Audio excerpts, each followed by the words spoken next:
Oops.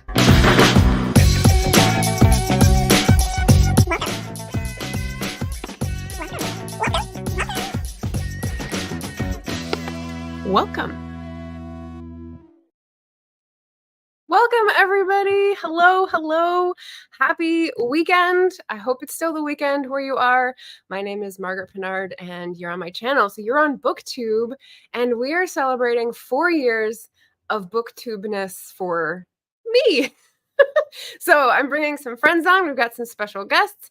I'm doing some giveaways. I've got some special, I don't know, little care packages, bookish mail to send out, and some fun, like, bookish questions to ask my guests. So hopefully we're going to be in for a fun time this morning for me. And just by happenstance, all of my guests are Californians right now at the moment, which is kind of fun. So let me bring on Kaitlin. Let's start on the right to say hello. Hey. Channel.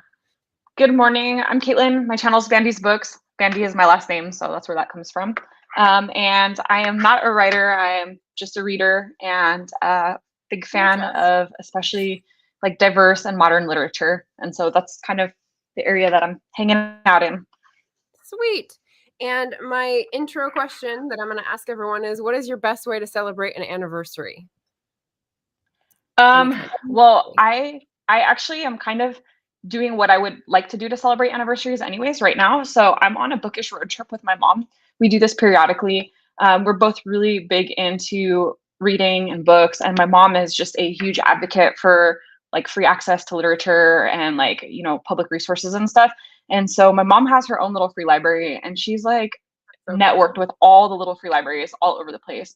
And so we get together and we come up to certain cities and we'll check out all the indie bookstores in the area. And then we'll go and visit some little free libraries and drop off, you know, books that we're enjoying and share some literature to communities that might need more access. And so that's what we're doing for the next couple of days. And honestly, when I celebrate my anniversary on Booktube, that's like something I would love to do, is get to go take a really cool bookish road trip. That is really cool. And I'm sorry, I'm going to follow that, Edie. Hi. You're gonna come up with it. I'm glad I wasn't like picking my nose or something. That'd be weird. So introduce us to your books, your channel, your best anniversary idea. Yes. So my name is Edie K. I write historical romance novels. And let's see, my typically for anniversaries, it's a short road trip, just like Kaitlin was saying. That's so cool. Good food. We actually just were in Portland last weekend. My wedding anniversary is coming up, but my husband's going to be doing a procedure during that time, so he's not going to be available for road trips. So yeah, nice. Yeah, good food mostly. Yeah, that's a good answer. I think Leslie might be trending in that direction as well. Leslie, introduce us to your bookish tastes, your channel, and your best anniversary idea. Hello, everyone. I'm Leslie. I'm part of the Booktube community. I'm enjoying any genre, nonfiction, fiction. I just tend to gravitate towards material regarding social injustices. And during the summer, it's just kind of a free-for-all of just anything fun to read right now. And what was the question again? Your best idea for celebrating an anniversary, any kind of anniversary. In the vein of Edie, food, anything food related, I'm there. Good, sounds good. And a final guest today. So we have 4 guests for 4 years. Special guest. This is what I labeled you. I'm sorry if that is because I didn't obtain consent. The punk sister, the rocker sister. Okay, I'm Kathy Owen. I'm Margaret's older sister. So I just love reading. So I love rom-coms. I love mystery, fantasy. I love a lot of self-improvement books. You'll see me reading just a lot of nonfiction self-help books as well, but love to read. And anything that's free on Audible Plus. Kind of a fan of that right now as well. I'm going to put together all of your ideas for celebrating an anniversary, because I love to take a trip like out to the coast and eat along with that. So kind of wrap it all up in a bow there. So thank you, Margaret, for inviting me today. Yay! Oh, lovely people. I get to like sit here and talk to you about book stuff. We've also got some lovely people in the chat. August apparently is a very popular anniversary day. So just quickly saying hello to Eva and Anita and Mr. Rorosuri and JC. Hello, hello. I heard you had some pop in chat yesterday, JC, which is very exciting. And writer Sam Wicker, who had an earlier stream today. And Mama Maggie, she just had a stream and is stream hopping possibly still. And Kat Paratellas, thank you. Rachel, lovely to see all these people here. Thank you, and welcome. So now that you know all these people, and you can either subscribe to their channel or, write down their bookish ideas for celebrating. Question number 2. How did you meet your latest 5-star read? And in case you don't have one ready to go to whip out, I will also say we'll be doing giveaways. I've got my little lottery wheel down below ready to go. So if you enter a comment or a question in the live chat, you're entered to win, and I'll just pick 4 at the end of the stream. So there we go. What will you be getting? I have care packages going out that have a pen, a journal, a book, stickers and or pins, a mask, and a handwritten note. And that's sort of like a different one for each package, but that was my idea, to sort of send some bookish love through the mail. Okay, so who wants to go first for latest 5-star read? How did you meet? I have a good story. Well, Okay. I mean, it's really a good story. It's a good book. So it was actually published in, I think, 1995, and it is called The Doomsday Book by Connie Willis. Oh, and yeah. So it is. It was recommended to me by a friend, and this is. I normally don't care about gendery things, but it was his proof because it was his favorite book, and he was like, "But my favorite book is written by a woman," and so that was his like. clap back. I'm not only reading men all the time. Okay. So at any rate, it was his favorite book, so I wanted to read it. And so it takes place in the near future where they can time travel as historians. And so they have gone through a pandemic. And so everyone is living in this echo of a pandemic, and they are going back to just pre the Black Plague. So they're very aware. They wanted to see what culture was like. And as a historian, your whole job is to like just go and verify what they already know from the historical records to see if everything is correct. And because of physics, you are not able to change the outcome of whatever it is that you, otherwise the machine won't let you go. Sure. So she goes back and she's supposed to land into 1320, but the plague starts. And at the same time, a plague is happening in where she just came from. And the guy who sent her back is patient 0. So they're trying to figure out, did she somehow transport the plague through the thing? Or is it a modern illness that came through and she happened to get it at the same time as the guy who pressed the button for her to go? And all of this, there's a whole bunch of academic issues because all of this takes place at Oxford. And so there's all this academic infighting of who's the department head and who's in charge. And there's just a lot of kissing contests. Meanwhile, a plague erupts and they're going through quarantine and masks.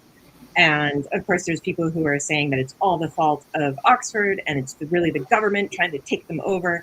And it was just so fascinating to read this book that was written in 1995 and what they think the text will be in the near future. It was just fascinating. So highly recommend. But does it end on a cliffhanger? Because that was my issue with the only Connie Willis book that I read. It ended on a huge cliffhanger, and it was like a regular sized book.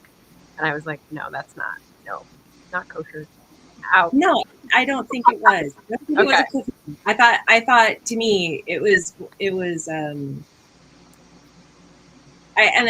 so the other thing is I'm not a spiritual or religious person, and so there was a lot of discussion of God because of the whole 1320 situation, because God is everywhere, especially when discussing plagues. And I actually really enjoyed the parallels of how she thought about it. I thought it was really good. Hmm. Thanks for letting me talk. All right. I We're going have to talk about this. Kaitlin. So I have 2 5-star reads so far this month, and both of them are like really fantastic books. So I'm not sure which one to pick. But I recently read The Road to the Country by Chigozie Obioma. This is his most recent release, and it's my first time reading this author, despite having several of his books on my physical shelves at home. I got introduced to this book by Booktube. It is a fairly current release and one that was on my radar, and I ended up reading it just because I had the availability for it. Like it popped up at my library, like I had it on hold and everything. But it's a book about the Biafran War in Nigeria. And our main character is in this family where he feels like he's like the inferior brother, like he can never live up to this horrible thing that happened when he was a child. And so he spends a lot of time trying to repent for his perceived sins. And on this journey to repent for his perceived sins, he accidentally gets involved in the Biafran army. So he signs up to be part of the Red Cross, and then accidentally abandons the Red Cross and then is captured by Biafran soldiers. And they basically give him the choice of either death or fighting for their cause. And so the story is mostly about his journey as he participates in this war. And I thought it was really poignant because it talks a lot about our own self-perception and the way that that like leads us in life. And then it was about a conflict that I'm very unfamiliar with.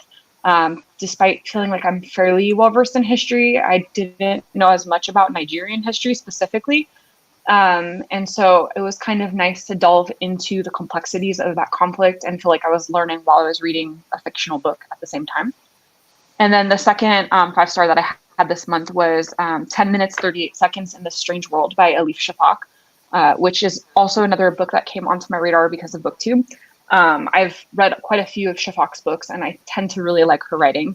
But this one I've kind of held off on because it's about a really brutal subject. It's basically the last 10 minutes and 38 seconds of a woman's life. She's dying in a dumpster, and she's thinking about her life and reflecting on how she ended up where she was at. And it's pretty brutal and sad, as you would expect, but also very like it's beautiful prose. And so the contrast between the subject matter and the writing style is really brilliant. And it's just a reflection on the life choices that she made and the circumstances she ended up in and things like that. So those would probably be the best books that I've read for a while. Yeah, those both sound really powerful. They were. Put the link to one up in the chat just so people don't forget the name, which is harder to go see. Kathy or Leslie? I love that these were book recommenders too. Yeah, go ahead. I just finished the book 5 of the Deborah Harkness series, The Blackbird Oracle, and I really enjoyed it. I had read the other 4, and so finding out that there was a book 5, I jumped on it, and it's about it picks up where Diana has her kids. Sorry if there's any spoilers, but just kind of the intro part where they are needing to be evaluated for their powers, right? Mm-hmm. And it's really intriguing the trials that she goes through with. Then she discovers additional things about herself, and it brings in the characters from the other books as well. Anyway, I won't go too much into spoilers on it, but it was really good. It does even wanting more. Like it's like it wasn't necessarily a cliffhanger, but it's like, okay, there's more, and I want a book 6. So now I'm waiting for that. They're pretty long, so I'm pretty sure it's going to take her a while. Yeah, really enjoyed that. All right, so my 5-star read recently was Promise Boys. It's YA Dark Academia. It's the first time I'm reading Dark Academia. And so a murder takes place on campus of this high school. It's a preparatory school. And there are 3 suspects, and they're all students that were at detention. And so we're kind of reading this in a varying formats. Like some of it's essay, some of it kind of reminds me of a procedural where it's where there's kind of like witness how do I say point of views from witnesses before, and then we read from the suspects from before, during, and after what took place. And underneath all that is kind of a conversation about what I felt is what's the point, or what is the ideology? What do we want kids to get out of their education experience? Are we really trying to teach them critical thinking skills, or is this more about creating people that just like obey? And so I kind of really enjoyed all those like deeper conversations around the material. Oh boy. Oh boy. Excellent. I've got a couple links. I missed the name of, or the time. You said 10 minutes, 38 seconds? Because I got a confused. That's correct. Not bringing anything up in my Google. So, Alicia Bach? Alicia Bach, yeah. Okay. I'll try to find that later. Oh, Elif. Got it. Yeah, ELF. Yeah, Turkish writer. Okay, gotcha. Cool. Put that in. We had some answers from the audience for. Yeah, I starred them so I wouldn't lose them. Oh, these are back. No, there's Cat Paw has an answer for this one. After reading The Mars House, also 5 stars. The reading app recommended Lost in Time by A.G. Riddle, which is my latest 5-star. Well, that's good. That's a good reading app. It like knows you. That's a good thing, right? What is the reading app? Yeah. Papa, what is the reading app? Tell me more. Yes. And then Maggie's giving some links for us. Thank you, Blackboard Oracle. I need to read. I just got a copy of Times Convert. Yeah, so I need to read that before I hit. Yeah, I've actually got that on my list. I really enjoyed that series too. So it's good. Yeah, Nice. it's on hold at the library. I'm waiting patiently. Very cool. And we had a few answers for question 1. Maggie was saying, recommit to all the good things and leave behind anything negative for the next decade. Yes, I said decade. Believe in your hope for the future long term. That's hard. That's hard. I have a question later that will actually like touch back on this. So, and then Sam said, for an anniversary, taking a small trip with a stop at a great restaurant, and then hopefully a zoo or aquarium visit. Well, I like that. So like wildlife, fish. That sounds fun. That's a good reward too. Okay. Reading time. Story time. Edie, you have a bit of this book that just came out that you would like to Yes, I do. excerpt for us? I'm very excited about this. You're a fellow historical fiction writer and someone who loves like the details. I was going to do this for your intro, and then I was like, that might be perceived wrong. What do I do for a climber? Because your last series was about women boxers in the Regency, and now this one is about women climbers in the 1890s? Victorian. Like, yeah, okay. So this is in the early, well, I guess mid-Victorian era, so the 1860s, 1870s, which is also the golden years of mountaineering, especially alpinism, is what they called it. So, you know, big mountains, the first guy to ever summit the Matterhorn, which is what my whole series arc is about, is women climbing the Matterhorn, which takes place over the course of 4 different books. The first person to climb the Matterhorn was Edward Whymper in 1865, and it was his 7th attempt that he finally made it up the mountain. And he had 7 guys with him, well, 7 total, and on the way down, 4 of them died, including Lord Francis Douglas. And Queen Victoria was like, this is unacceptable. We cannot be spilling English blood on this mountain. And she wanted to ban mountaineering completely, which you can't do, especially when it's not your country. So at any rate, the first woman to climb the Matterhorn was in 1871, Lucy Walker. And she actually had a competition going with an American climber, Medivore, and she was climbing up one way, and Lucy was climbing up the other way, and Lucy barely got there. Like, she could look down and be like, hi. So, and Lucy Walker was actually in Zermatt, the Swiss town outside of Matterhorn, when Edward Whymper climbed it successfully in 1865. So she had been around this mountain a long time, and she was very paranoid that another woman climber was going to get to it before she was. So I did kind of take that. So this is the Ladies Alpine Society. This is the first book in the series, and Knots Over You from Dragonblade. And it is starring Eleanor and Tristan. Tristan is the older brother of Ophelia, who is the expedition leader, the woman who really wants to climb the Matterhorn.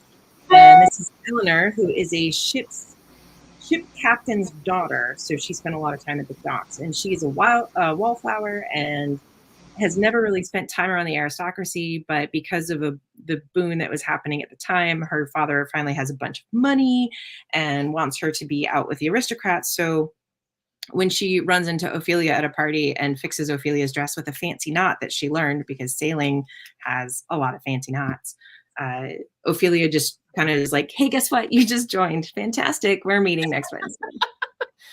Oh. So then they do have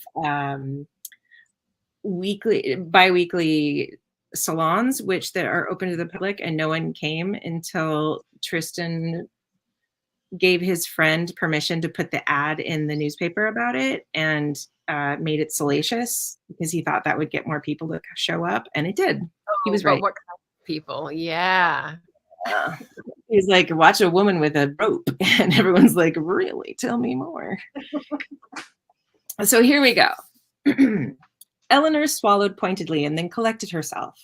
Unlike what most pictured when thinking of an adventurer, Eleanor looked sweet, almost delicate, with her hair piled on top of her head, dressed in a fashionable green and white day gown.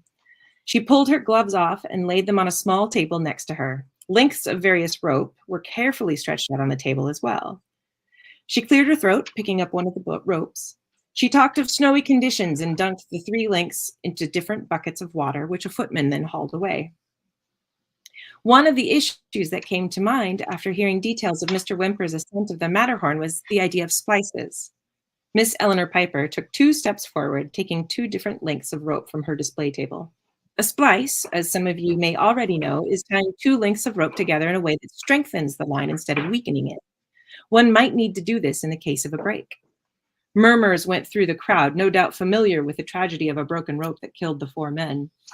Like the rest of the exhibition, Tristan had his own selection of ropes so that he might rehearse along with her.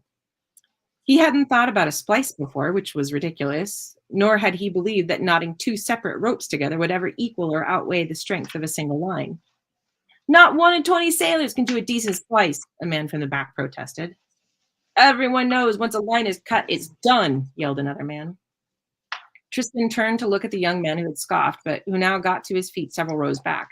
He was well dressed, but not someone Tristan knew, either new to London or a scion of the merchant class, straining to claim into the aristocracy. He had light brown hair worn in the sloppy, longer style, and Tristan disliked him immediately and immensely. I'm not sure how I can possibly prove it to you, Miss Piper said, unless you have a suggestion. The young man glanced around as if garnering support. Why should anyone take your word for this? How many alpine ascents have you made? Eleanor put the ropes down at her table and folded her hands together neatly. None. The young man scoffed, again looking round. Then how would you know? I've learned all of this at the hands of one of London's best captains. My knowledge is from the sea trade, not mountaineering. Oh, and you've been aboard ships. Is that what we are to believe? You, miss, are a fraud. He pointed his finger at her. Tristan wanted to snap it off his hand. He moved to get to his feet, but a single look from Eleanor quelled him. Would you be a better tutor? If so, I invite you up to share your knowledge. Eleanor gestured to the demonstration table. I would. I, too, grew up in the shipping trade, and I'd wager I had far more training as the eldest son than you ever had. The man edged his way past the other seated guests, shuffling to the aisle. And your name, sir? Eleanor still maintained a very calm, decorous manner. Tristan had found in his short life that it was the inexperienced or incompetent who would screech and protest their proficiencies. The capable and qualified knew where their strengths lay and where they needed knowledge. Eleanor's calm seemed very much like those old men they'd met in mountain huts, ancient, quiet, shockingly strong, and reliably competent. I am John Martell, the young man said with a bearing that seemed to indicate all should know who he was. And indeed, recognition flared in Eleanor's eyes, and a snort came from Mr. Piper behind him. Must be a rival of sorts. Ah, yes, Mr. Martell. I'm sure you know exactly who I am then. Eleanor gave him a very polite smile as she made way for him up front. The subtle bend in her tone seemed very much like she was laying a trap. What sort of knot would you believe would work best for this expedition? Our very safety relies upon it. Well, first of all, I would recommend a cotton rope, as it's far more comfortable on the skin and much lighter weight. He looked across the crowd with a smile, as if he were discussing how very silly Eleanor's suggestions had been. Tristan found himself balling his hands into fists with such ferocity that his knuckles ached. That smug bastard, he had no idea. But Eleanor politely stood by as he spewed his idiocy. Of course, a simple square knot does the bulk of the work. He picked up one of Eleanor's ropes and tied a quick and clumsy square knot. Even to Tristan's barely trained eye, it looked sloppy. Eleanor signaled the footman, whom she whispered to discreetly before sending him on his way. Any others? Eleanor prompted this rude interloper. Mr. Martell stared at the knot, thinking, perhaps a slip knot? Eleanor said nothing, but gestured for him to continue. Mr. Martell fumbled with the rope, the point of his tongue darting out to the side. Tristan was unimpressed. The footman returned, hauling a bucket full of water, and while Mr. Martell struggled, the more footmen hauled in 2 more buckets and then handed Eleanor a twig. She thanked them and turned her attention back to Mr. Martell, who had finally executed a simple slip knot. Mom, you're in the video. Thank you, Mr. Martell. Very informative. Eleanor gave him an encouraging smile, which seemed to confuse him. She should be red-faced and indignant in his estimation. Of course, this is simple common sense. Any right-thinking person would know this. Frankly, it's clear that giving this kind of education to females only muddles their brains. The man didn't know how to exit a stage. Eleanor didn't crack, even though Tristan had heard bad news shifting in her chair and Ophelia was pale with anger. Indeed, Tristan wouldn't mind taking this man to task for his arrogance. Indeed. Perhaps I can show you why I didn't consider your suggestions in the first place. Now, Mr. Martell, you were late to the demonstration, so you weren't here for the section where I dunked a length of hemp, manila, and cotton ropes into these buckets of water. Martell shook his head, folding his arms. And? So while cotton is a tempting option because of how much smoother it is on human skin, I'd like to demonstrate what happens to cotton fibers when they get wet. And when climbing in snow, the rope will likely get wet. Eleanor used metal tongs and pulled the length of cotton out of the bucket. It dripped, but she took it in hand, putting the tongs down. She pulled it apart and it stretched further and further. Now, with the fibers stretched so thin, we can infer that the strength of these fibers has been compromised. As the son of a prominent shipping merchant, I'm surprised this was not one of the first lessons you were taught. Myself, I spent time down at my father's office and watched how impossibly heavy crates were taken off of ships. These jobs were typically done with fiber ropes because they fare so much better in wet weather. Martell had the sense to duck his head. Indeed, hemp, which is typically used on board ships, is very strong. However, she pulled the hemp length from the bucket. While it doesn't have the stretch the cotton fiber does, you'll see that it is very absorbent. She wrung out the rope, producing a stream of water so prodigious that the audience squirmed and chuckled at the prolonged cascade. If you spent time aboard your father's ships, you would have seen them applying tar to the hemp ropes to prevent the rot that it can occur in saltwater. And while we won't be in seawater, given the location of the Matterhorn in landlocked Switzerland, rot could still occur should we be trapped on the mountain for any length of time, which would lead to breakage. Martell huffed and reddened. Tristan smiled as Eleanor calmly picked him apart in front of the crowd. As for a square knot, Eleanor made an apologetic grimace to the audience, swiftly tying a knot and producing the twig the footman had given her. She shoved it right through the middle of it. A knot that is so easily compromised isn't strong. It can collect debris and is easily broken when pulled taut across boulders, as could have been the case in Mr. Whymper's expedition. Any sailor will tell you that a square knot is responsible for more deaths than any other knot. Eleanor smiled sweetly as if she were thanking Martell for a dance. So you see, Mr. Martell, anyone with the knowledge and experience with these materials understands that there is a deeper level of thought required when entering these life or death situations. Schooled. I believe the phrase the kids are using if you're on TikTok is, she ate? That's good. That's so good. Thank you. I've got your link in the comments, but before we go on with another, Kaitlin, I know you had to go soon. Did you have time for a reading, or did you want to? I have a really short passage. Like mine is a couple sentences, so Okay. I was gonna say really quick. So I actually rock climb like on a weekly basis. So I'm Yes. super interested in your book. I'm definitely gonna have Yes. to check this out. Yes. I like mountaineering quite a bit. I've done a decent amount down in South America, and then I live really close to Red Rock National Conservancy, so we get out there on a regular basis. So Oh my very goodness. interesting. I was So really good. enjoying listening to all that talk, and like sadly, even like in this day and age, you still get the guys that want to like mansplain rock climbing to women, unfortunately. Yeah, So when I could typically better than men are, just for the sheer muscle to weight ratio, and you're like, oh, look what I can do. Oh, boop.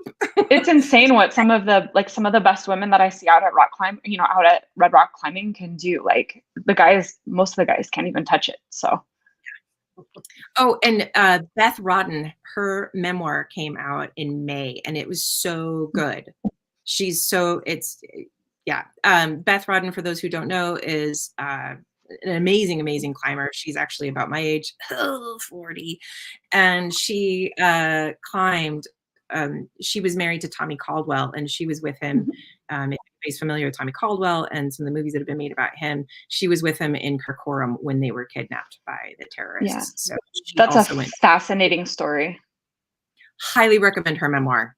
Highly recommend. I've seen Tommy Caldwell's documentary on that specific issue, and it's like really just such a like how they got there and why they were there, and then everything that happened is really, really fascinating.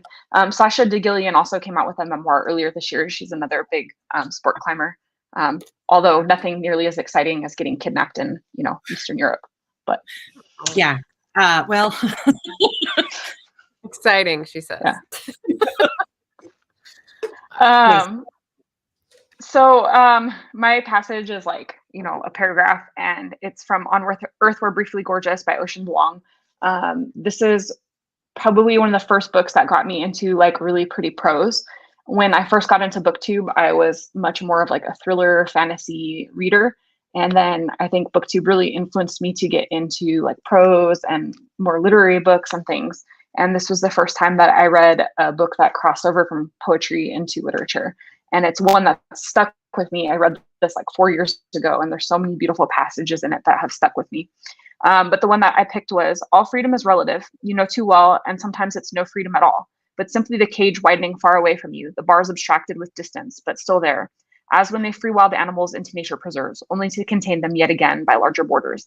But I took it anyway, that widening, because sometimes not seeing the bars is enough. So I just thought that was an interesting passage. He's talking about, being stuck in a world where as a kid he was like forced to translate for his family, and then coming to terms with his identity as he grew and kind of feeling trapped within the confines of society. And there's so many beautiful passages within that book, but I thought that was kind of poignant, and it's got that bittersweet feel that I tend to like gravitate towards. So very cool.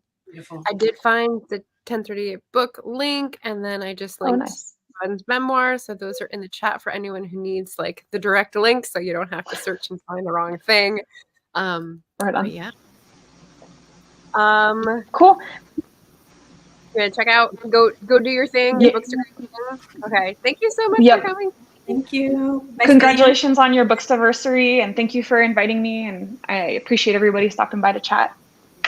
Thank you. Have a lovely day. Yeah, and the delicious pastries. Whoa, yum. Yeah, those sound good. I couldn't get compliments on your narration voice. Yeah, thank you guys so much. I can't get my YouTube linked to this Streamyard, so I can't comment in the chat, but thank you guys so much. I really appreciate your lovely comments. Yay. Kathy, did you have a thing that you wanted to read that was like something that stood out, or not? That's okay.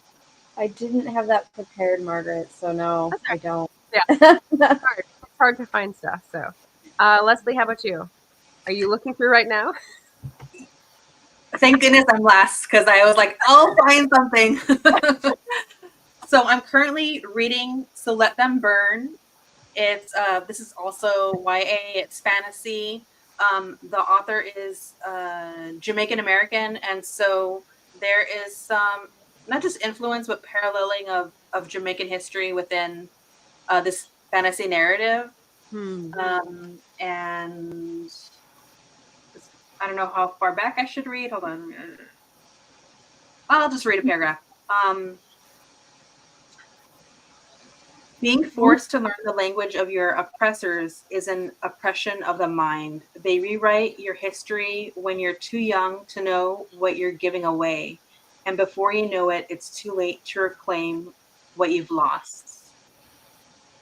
So I just like the conversation that they're having about like colonization and the importance of language and culture. There's another author, I can't think of his name off the top of my head, but he wrote a book called Decolonizing the Mind. And so much of it is about literature and language. And that's definitely something that he was talking about. So I just appreciated that that's also a conversation that's included in this book. We have some other answers as well. Kat Pow is talking about her reading app. She was just talking about Amazon Kindle. So what that recommends to people. Yeah, they got it. I mean, broken clock is right twice a day, right? Yeah.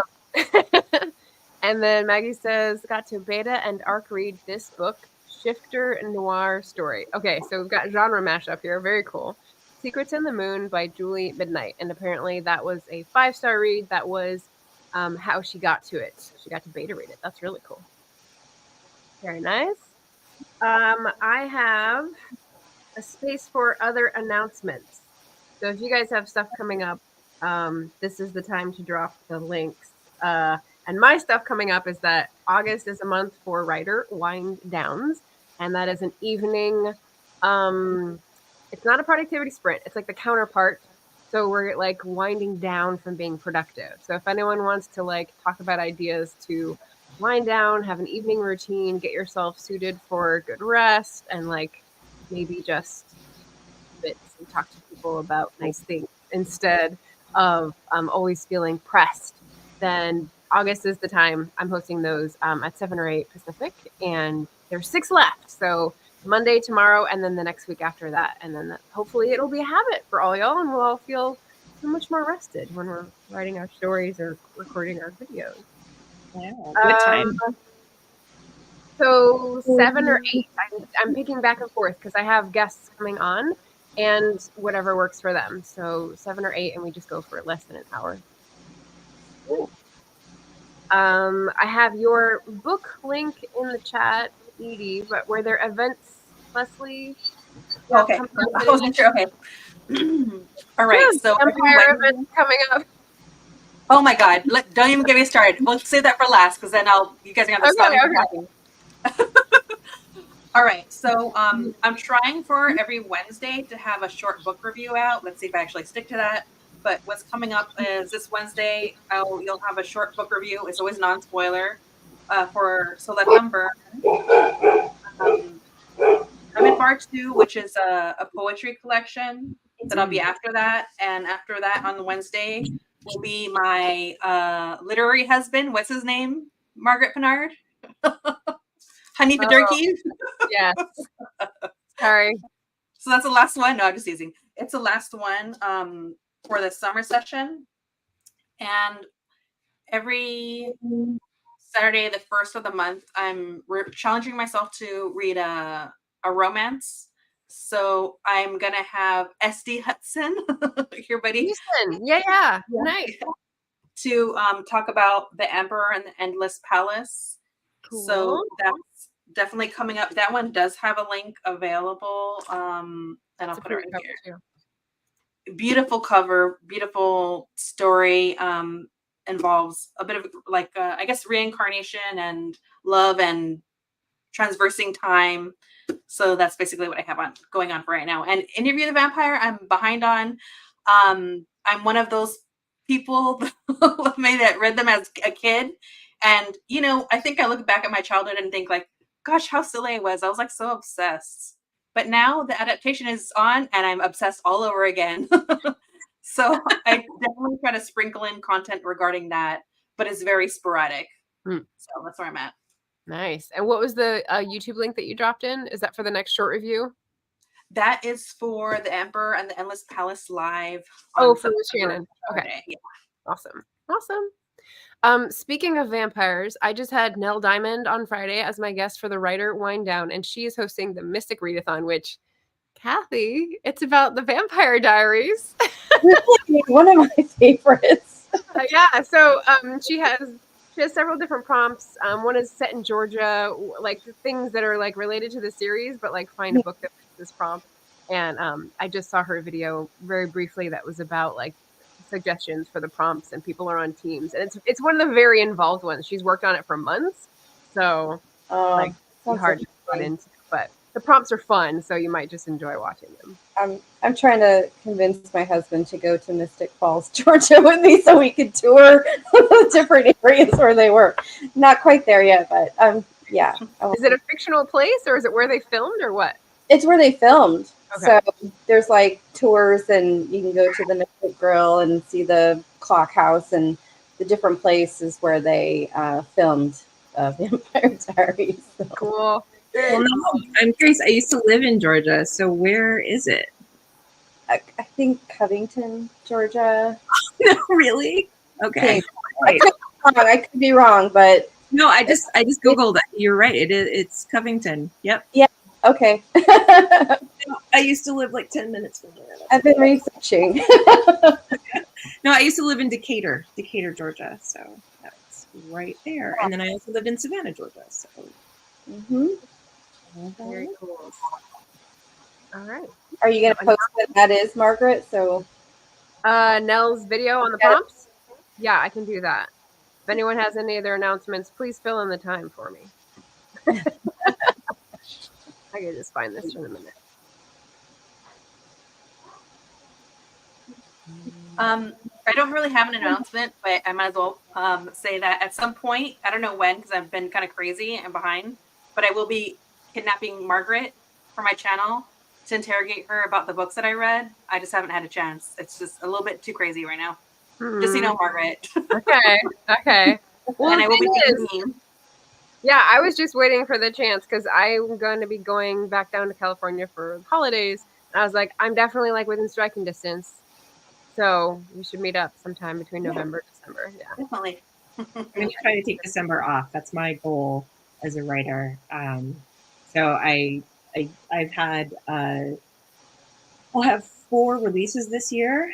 In March, I released the last book in my boxing series. So this is the first book in the boxing series. It's a, it's a Regency romance all about women's boxing, and it's 5-book series. It's award-winning, and you can get digital downloads on my website, which is www.edk.com. So you don't even have to support Jeff Bezos. You could support me instead. And then I do actually have also a climbing short story that is on it. It's a novella. It's about 15,000 words. So, it's still a decent read. And then comparing the boxing novels to like Bridgerton-esque vibes, or like it is. I feel like it's a darker version of Bridgerton is really what I feel like it is. There's some dark stuff in there. The thing is, it's probably like less steamy, less like over dramatized steaming.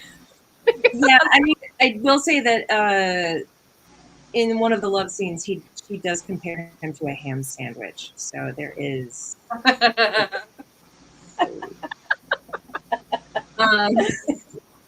So I do try to have light moments in there. And I would also like to plug that while the others are male, female, I do have one that is sapphic, and it was nominated for a Lambda Award.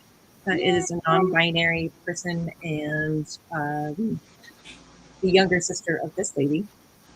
And there is historical gay clubs and drag queens and all of those things in there.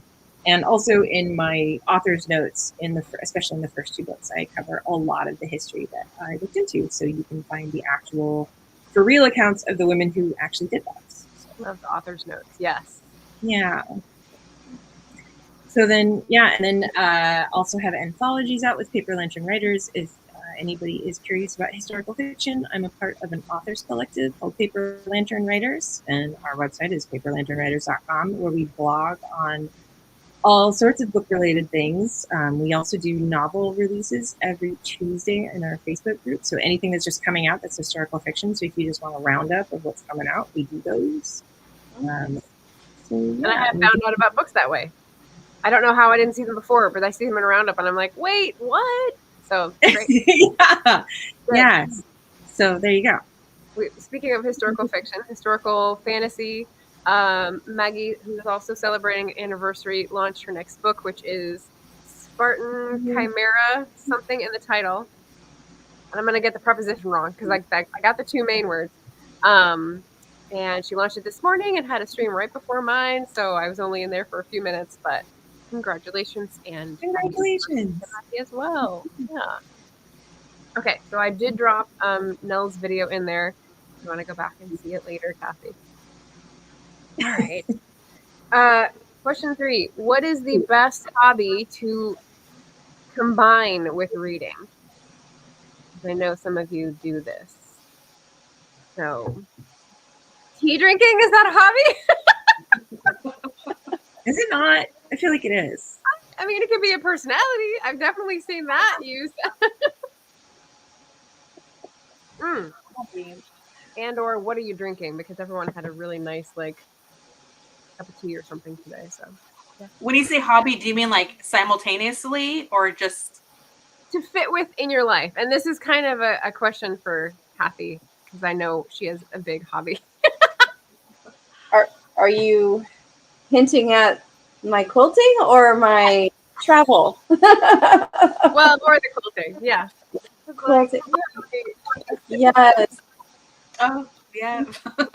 So in the audience or in the yeah, so I enjoy quilting, and what I've done with a few of them is taken the theme of the series Supernatural, and I've made quilts out of the theme of the series, and I love the creativity of coming up with just a new and different design and then getting the materials and just being very artistic and creative with that. And yeah, that's something I enjoy. And I've taken them to the conventions and have the actors sign my quilts and quilt over it so that it stays permanently. And yeah, they're really works of art, I think. They're going to end up in a museum one day, right?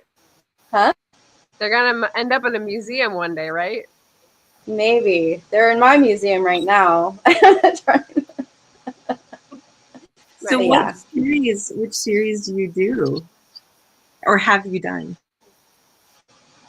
Supernatural, mostly.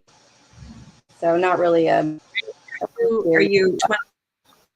But which one are you? Are you a Sam or a Dean or a Dean? You're Dean, yeah. Same. And maybe is that? I mean, I'm a car aficionado too, so I love the old classic cars. I have a Camaro, and Baby is just prominent in the middle of one of the quilts. So. Oh, that's so cool. That's so cool. Thank you. Nice. Did you see the email I sent you recently to you and Dad, Kathy? I don't think so. Oh, I sent it to your Gmail. There was a Tim Walls video where they were talking about their first cars, and his was a Camaro. Yes, the orange Camaro. Yes, I did see that. I did see that. I'm like, okay. Yeah, 73. Fun detail. Get you some votes, Tim. It was fun. Already had it. That just made it better. Nice. Yeah. And as far as I'm concerned, I just crochet or I listen to music. I definitely started picking up crochet again, but it's usually when I'm listening to like an audiobook. And oddly enough, I feel like if I have noise, I could concentrate better on reading. So that's why I like listening to music. But that's about it. You need music when you're listening to a book? I need music while I'm reading a book. When you're reading a book. My mind is really busy, and so I somehow something else being busy and listening to it helps me actually focus on reading. I don't know why. How do our brains work? Nobody knows. All right. Well, I can't help you. I've got hot cocoa and melting marshmallows today, so I'm not in the tea drinking club. Ooh, that sounds pretty good. Coffee for me. And Maggie's saying water. Yeah. Hydrate. Always good. Tea and cookies, coffee and cake, lemonade and pastries. Also classic combinations. All to be done reading. Yeah. Tea drinking, coffee too, and hand sewing with audiobooks. Oh, I like that. That's cool. Well, you have a second special guest, Margaret. Another BookTube bonus? Yep. This guy. All right. How long does it take you to rewatch the whole Supernatural series, Kathy? I know it's on on repeat in your living room. I don't know. I've been taking a break from that. I just finished binge watching Lost, and I think I know why they call it Lost, because they lost me with all. They lost the plot. They lost the plot. We're good for a book. I was so confused by the end. I'm like, okay. All right.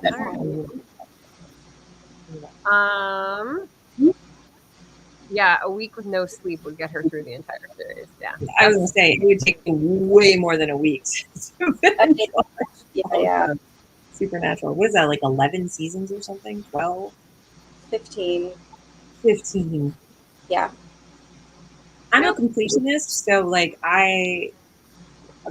many years ago, one of my cousins was like, "Oh, Stargate SG-1 was my jam," and I was like, "Done. I will go watch it." It's 10 seasons of 23 1-hour-long episodes each season, and it was like, I'm going to do this. And I watched it while I got ready in the morning. I watched it while I brushed my teeth. Just because I'm a completionist. I was like, this is the thing that I am doing. I will do it. So I have to watch all of the episodes.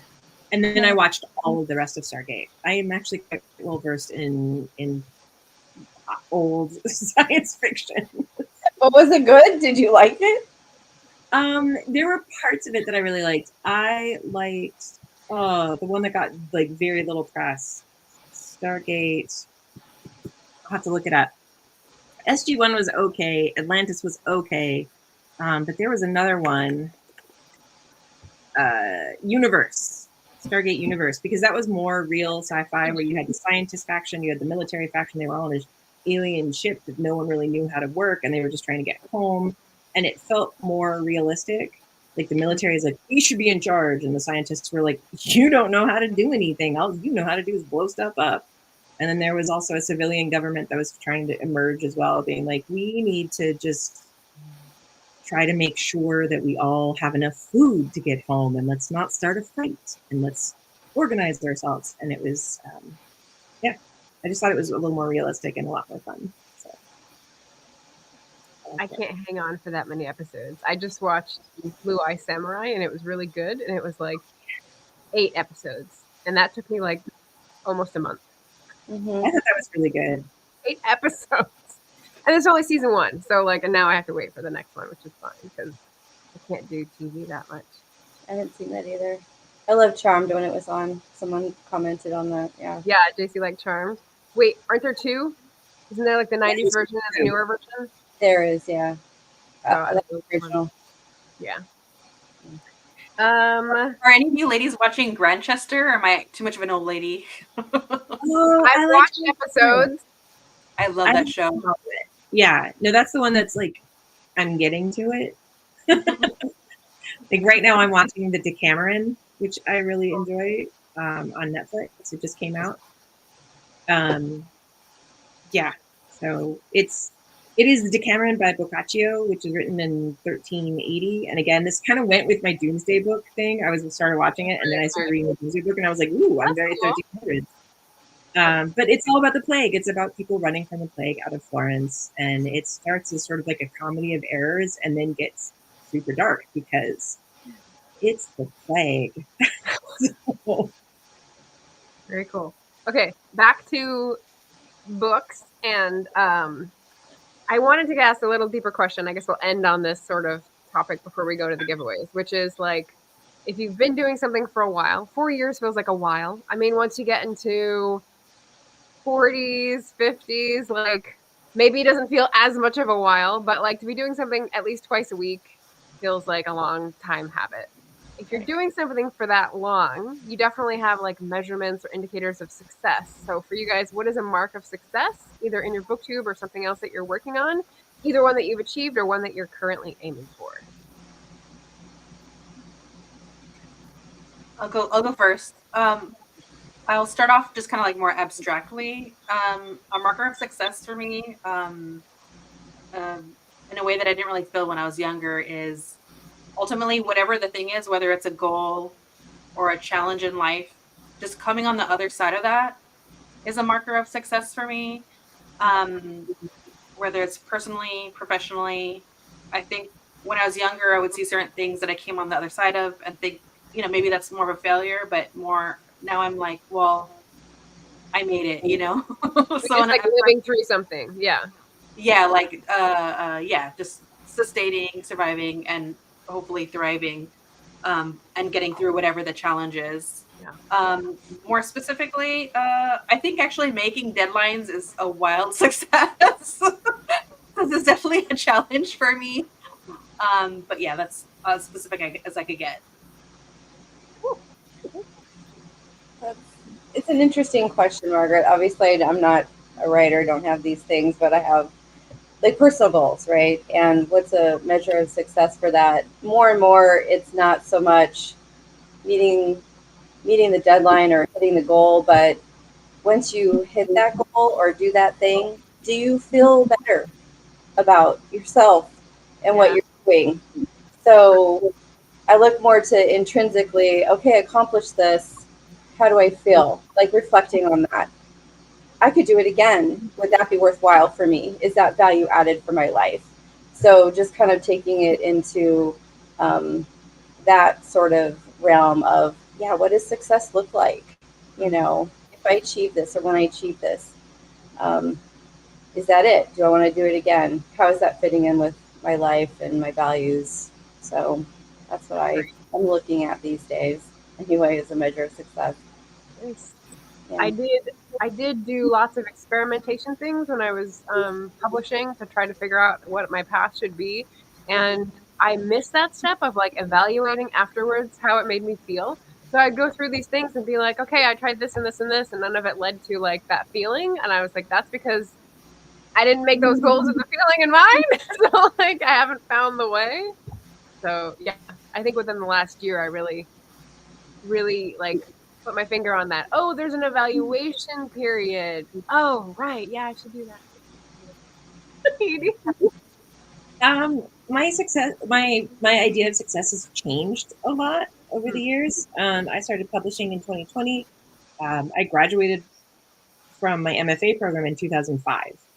So I had been trying to get a book out for 15 years before I finally was like, I'm just going to do it.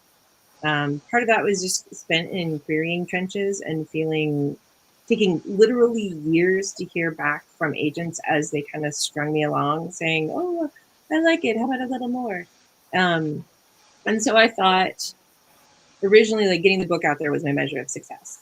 And then it was, if I get an award, then it's a measure of success. And then it was, if I sell, 1,000 copies within this time frame, it's a success. And then it was, well, I got picked up by a publisher, so now that's a success.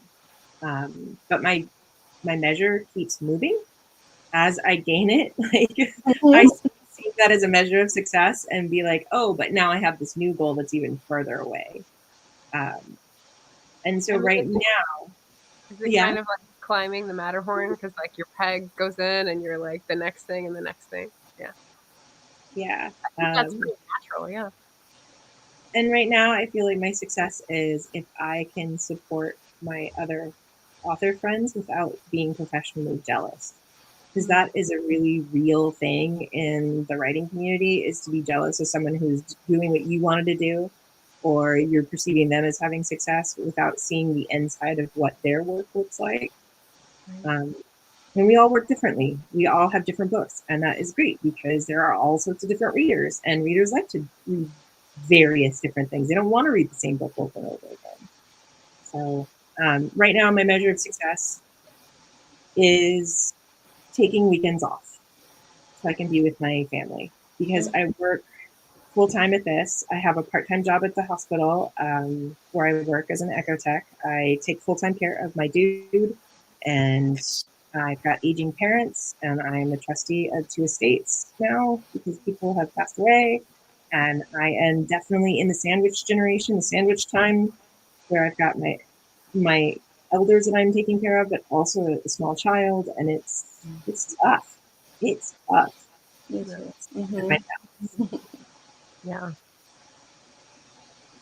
Maggie was saying that one of the favorite things about reaching goals is tearing up the post-its from my Kanban board. A viciously gleeful thing that might not be a healthy coping mechanism. That sounds great. That sounds like fun. Yeah, that is a good one. The other thing is like erasing your to-do list on a whiteboard. That's good too. I mean, vicious glee in any. Yeah, check. Exactly. Love that. Yeah. Self-care is full love. We like that. Okay, so then what do you do when you don't achieve those things that were your previous markers? That was like the other side of the question. Because for me, it's like letting y'all in. For the 4 years it took to be monetized and constantly have this isn't high enough, this isn't far enough, what am I doing? How can I do this differently? To keep getting excited about the possibility that I was hitting that milestone is like, okay, yeah. So like, what do you do when you don't hit it? Do you concentrate more? Do you distract yourself with a side hobby? Do you like reconnect with I'm doing my best? What's the strategy? What have you done, or like what can you recommend if you've tried many things and like they didn't work?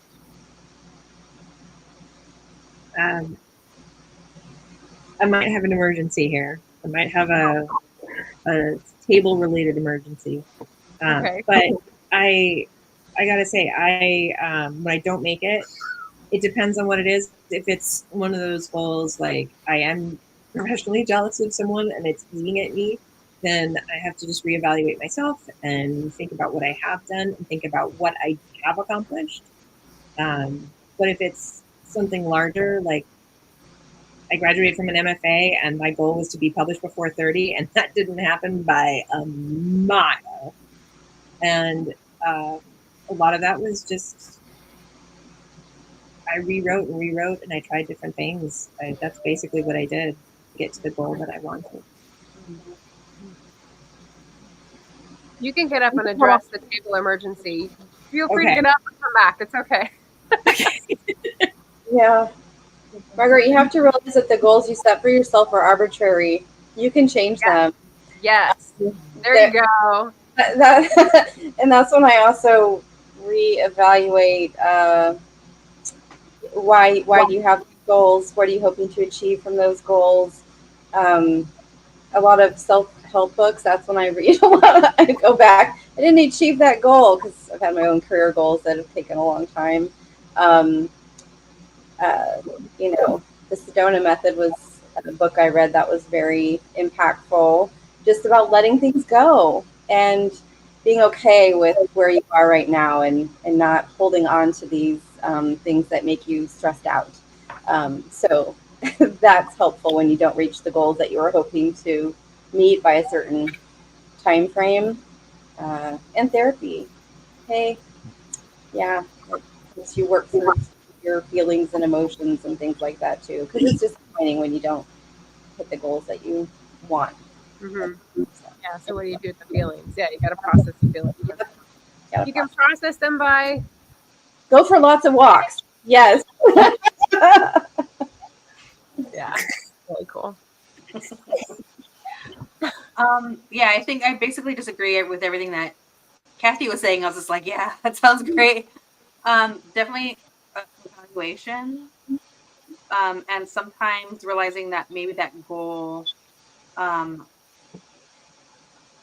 not meeting that goal sometimes is kind of, I don't want to say like a blessing in disguise. Mhm. Sometimes it's just an indication that that's really what you shouldn't have been focusing on, at least for myself in the first place. And kind of being realistic, try to like evaluate what else is going on in my life. And maybe those other things that are going on are more important than that particular goal, if that makes any sense. Yeah, Yeah. that makes a lot of sense. Mm-hmm. Yeah. Yeah, I mean, I said distract with a different part of your life, but like it doesn't necessarily mean distract. It could be the way Edie was describing, like recognize that you're doing well in some areas and like celebrate that rather than focus on the negative. It doesn't. I'm putting value judgments on this, and I should probably like roll those back. So yeah. Oh, JC. It's worth a discussion, you know.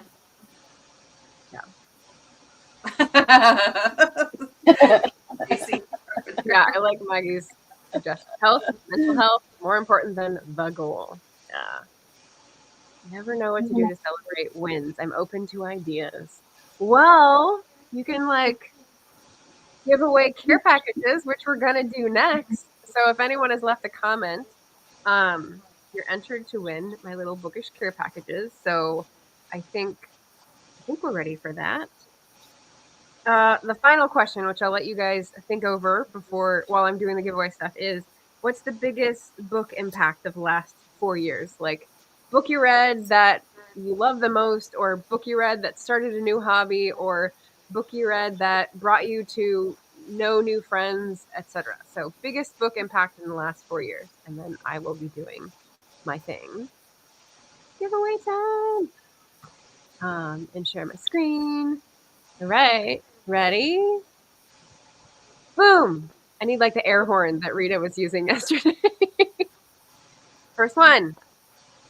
Let's see. I hope it's someone in the US or Canada. Writer Sam Wicker. All right, I'm gonna write these down.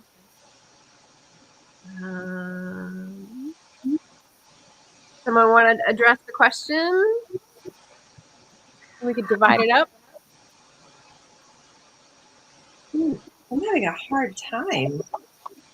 I'm gonna run and grab the book, but I'll be right back. Okay. I already told you the one that made the most impact with me for the last 4 years, which was the Sedona Method. All right. And it was published in like the early 70s, but I just found it recently. And I've re-listened to it because I listened to it on my walks about 3 times. And I'll probably listen to it again just to remind me of, you know, it helps me center into the present tense and not keep worrying about things that have happened in the past or what's coming up in the future. So, yeah. It's like a superpower to not be directed by past behavior and experience, right? Because you need to go back and like reform the metal that like shaped you. And Yeah. For me, it's more like thinking about the future and what's coming up and always be planning. And it's like I forget about what's happening today because I'm so busy like planning the future. So I love that. That book's helped me a lot. All right. Okay, so we're going to do the next draw after Sam. I'm going to do drawing for Bookish Care Package number 2. There we go. All the lovely people, including me. Apparently, my comment counts too. Sorora Suri. Awesome. I don't have your address, so if you are in the comments still, let me know that you can send it to my Twitter or Instagram. I don't have your address on file, my friend. Okay. You want to answer? Oh, okay. Sorry, I'm dividing it up so that we have stuff in between. Go ahead. Sorry. Okay, so I'm just trying to find books recent, so I can. 4 years. It doesn't feel recent, like since the pandemic. That's the thing. Like that's a long time. I read too many. I don't know where to start. So, Brendan Kyle Goodman wrote their memoir, "You Gotta Be You." Oh yes. Yeah. Love it. I know Margaret had mentioned before, and I think also Kathy, like being more into like self-help. I can't really get into it, but their book had a self-help element to it, kind of like embedded within their experiences. Brandon's queer, non-binary, and there's this also this intersectionality of talking about those experiences while also being, born a Black man and expectations within their own community, their cultural community. And so this is just a person that leads through life with so much empathy, and I really admire that. And so what I feel like it connected with was just the idea of me constantly telling myself, like, there's just so much I don't know, and that helps to have like a pathway to empathy in a way. And so there's just so much love that's put in here, and that really touched me. And this is one of those books I kind of go back and read over and over again, and kind of remind myself sometimes, because the world is cruel, to just leave with empathy, basically.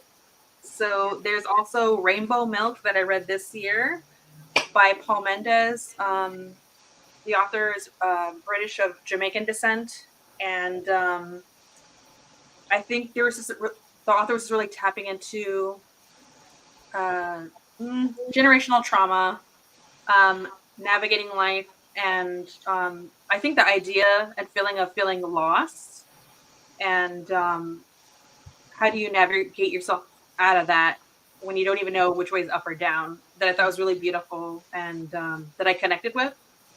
And lastly, I'm not going to say every book, but basically any books by this author, which is Decolonizing the Mind, A Grain of Wheat, and Devil on the Cross.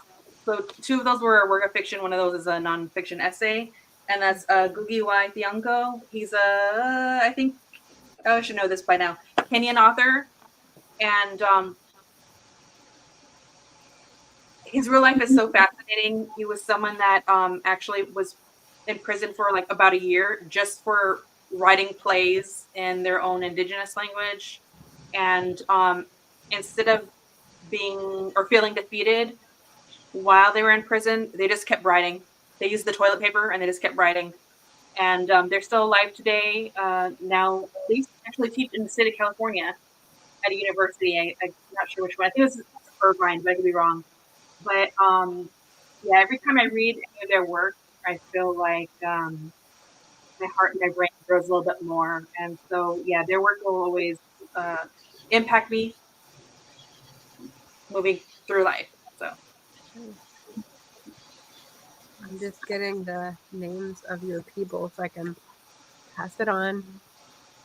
Okay, the time for the next giveaway, and then I'm coming to you, Edie. Did I? No, I didn't. Just pop it back up. So you can all enjoy the excitement with me.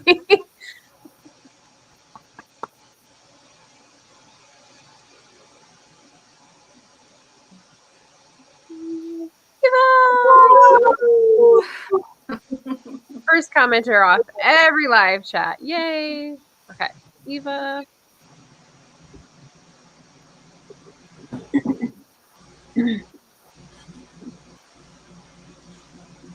Biggest book impact in the last 4 years.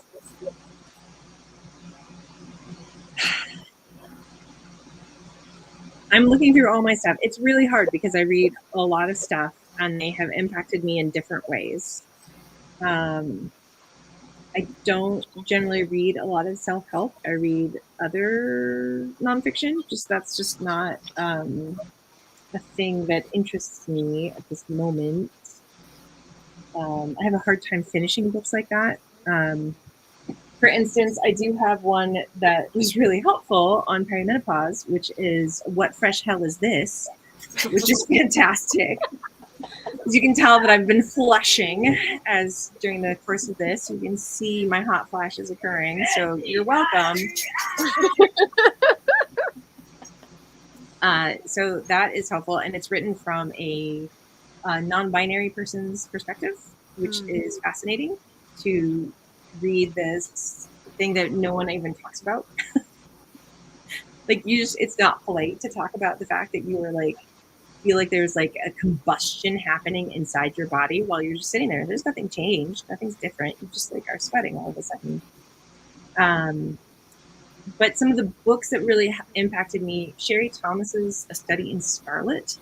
And the reason why I say that is because I have never been much of a mystery reader. It's just, they're all right, but I don't, I'm very tired of women being dead bodies. And so I generally don't read a lot of mystery because of that, because it always feels like female characters are there to be dead or, the femme fatale, and I'm super over it. But Sherry Thomas also writes romance. And A Study in Scarlet is the beginning of her Lady Sherlock series. And it was fantastic. Loved it. And it was a fresh take on it. And especially in the first book, it very much feels like it's about family and about sisters. And she has been, everybody says this, that she is basically the best writer of longing out of anybody. And she is really good at it. The pining away, she's spectacular at it. And I had a chance to interview her, which is amazing. Do we have like a Mimi Matthews contender for yearning on the page? Because she's up there, man. Check out the. I've read one of Sherry Thomas's. I think I read that, or maybe a different series, but I think I read one a long time ago. But yeah. Well, as you go, especially if you continue the series, I think we're on number 7 now. But if you continue reading the series, because each one is a new mystery, but it continues with the relationships that she has, that Charlotte has. And yeah, the whole thing is spectacular, and she's really good about it. And the other thing that I like is that she struggles with cake. She cannot stop eating plum cake. She just can't do it. She just has to. Yeah. And I was just like, I hear you. I hear you. Where she's like, how about I have a second piece? And I feel like, yes. I feel seen. Yeah. Well, and then I got to interview her, and she said one of the best things. I read her for the Paper Lantern Writers interview thing that we used to do. We don't do it anymore because during one of the storms a few winters ago, they knocked down one of the towers. Because I live in the mountains, and I have really terrible internet now. Like I can't have a stable live stream anymore, so I can't. So she said that romance writers were like the street boxers, the street fighters of the literary world, because we're out there, and even though we get dumped on all the time, we're still fighting, and we're doing amazing things, and we are pushing boundaries and limits.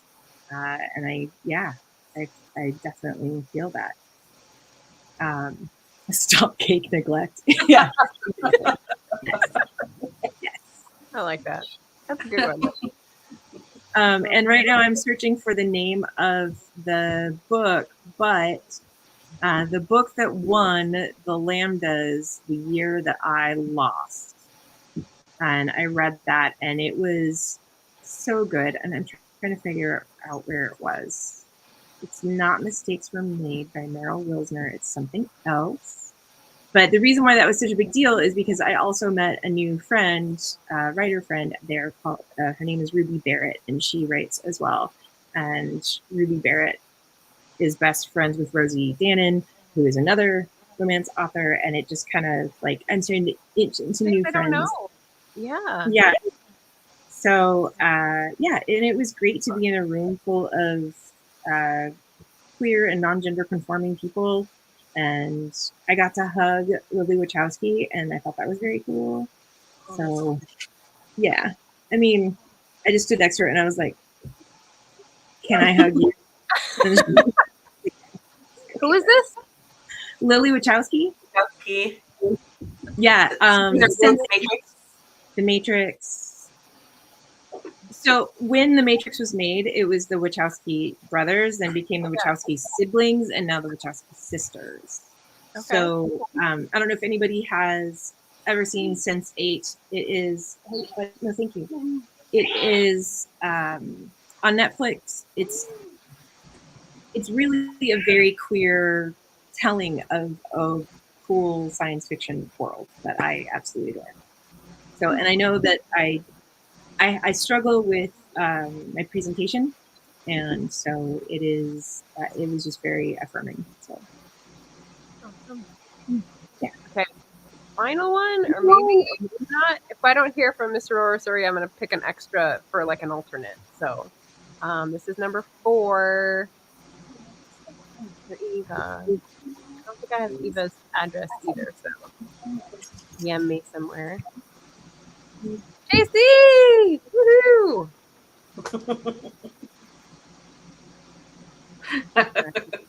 Okay, so then I'll pick the alternate and draw one last time. And then I'll tell you about book impact.